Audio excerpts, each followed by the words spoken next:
One of the most daunting and overwhelming tasks a designer or freelancer needs to overcome is pricing projects with confidence.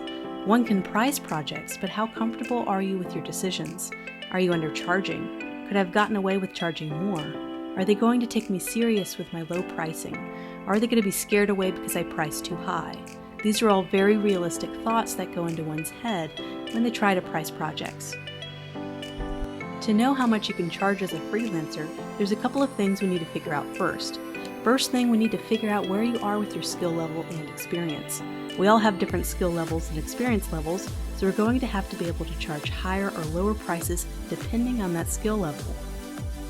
If you're a beginning graphic designer, for example, you're not going to be able to get away with charging more than $2,000 for a logo design.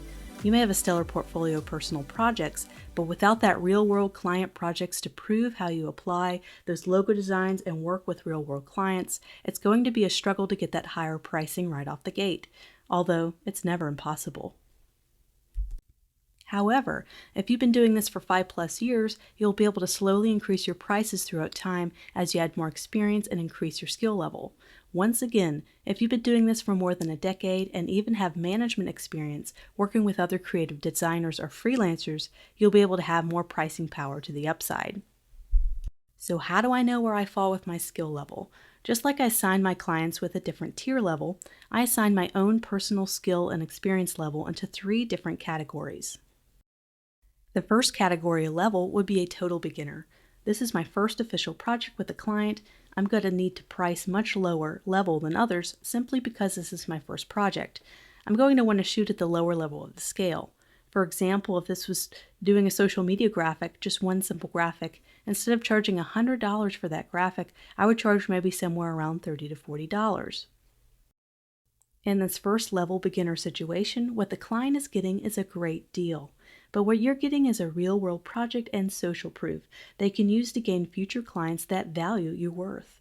You can also ask for referrals that proves client experience. Think of this as part of your payment for your services. In this first level, payment is more than just monetary. Opportunity to prove yourself for your first 2 projects is invaluable. Your next level is going to be the intermediate level. You definitely have some paid client work under your belt, and you may have done some work on a wide variety of projects. You maybe even have 2 to 5 years of experience. You've worked with other freelancers to do larger projects at times, so you have some team experience. This is where you start to have a little more power with pricing. You have proven work experience, so this intermediate level pricing, I usually price close to industry average for that particular work project. I no longer undercharge or underprice. I price what is a reasonable industry average. Now I'm at the point where I can start to explore higher pricing and maybe edge that hourly price or fixed project price higher and higher with each new client contract.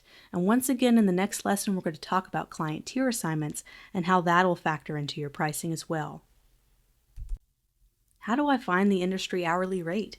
First, ask around in any groups you're involved with locally or on Facebook or other social media platforms of similar careers. Also, you can check out Upwork.com and type in your experience level and title to find a general average.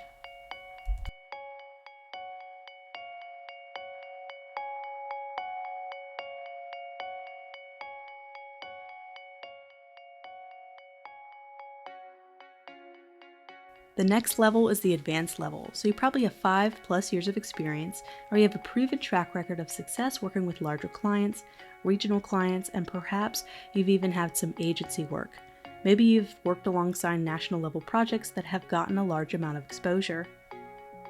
The difference between an intermediate skill level freelancer and an advanced freelancer is the amount of exposure your client or personal work has gotten.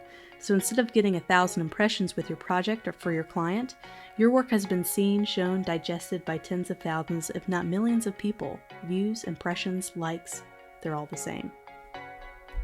You should also be paid on the level of your prior exposures. Having projects that are used by prior clients that have gone on to be shown to millions of people, you deserve a much higher payout than someone who's only had a project exposed to a couple hundred people. We'll talk more about exposure of your projects and quoting later in the class. So understanding where you fall gives you a chance to know what your pricing power is. The lower your skill level, the lower your pricing power. There are some ways you can overcome this by having an amazing portfolio. Even if you're at the beginning stages and you don't have your first client, or maybe you've only done a couple of paid client projects, this is where your portfolio can help you charge just a little bit more out of your level. That means working on projects just for your personal portfolio, to fill that portfolio with rich, engaging projects to make up for the lack of paid client work. So let's do a few examples. It's great to talk about pricing theory, but to be able to talk about pricing in nominal terms is so important. So here is pricing power at work in terms of your skill and experience level. Let's say I'm at the beginner level. I've had 2 paid clients before, but I've only been at this for 6 months. I'm a graphic designer and I've done a couple of logo and branding projects. The amount of my exposure of work has been minimal, but has mostly been at the local population in my town. A new client approaches me about a project. They've seen my work locally and they've enjoyed the style and want to approach me about doing a branding project for their company.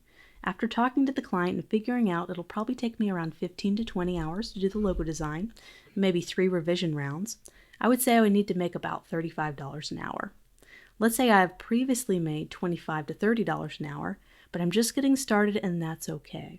So I find out that 20 hours times $35 an hour equals $700. So that would be beginner level pricing. But if I was at the next level and maybe have 2 to 3 years of experience and I've been doing this for a little longer, maybe my work has gotten a little bit more exposure, maybe on the state level or regional level, I'll probably want to price closer to $60 an hour. So that same project would be $60 an hour times $20, which would equal $1,200. You can see the difference in pricing power between your experience and skill level and how that affects your pricing. Now for the advanced level, I would probably charge somewhere between $80 an hour if I was charging hourly. We'll be talking about the differences between hourly and fixed project pricing a little bit later in the class. But if I'm going to stay consistent and stay on my hourly rate pricing, $80 an hour times 20 hours is $1,600. So you can see the difference between the skill level and how a beginner level freelancer and their industry peers make less than half of someone who would be considered an expert does. This is the value of experience, and you need to know that when pricing your projects, that this is valuable to clients and essential to how you price. Of course, there's more than just your skill level involved. There's also the client size and client budget we need to figure out.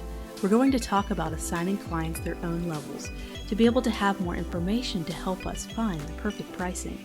So stay tuned.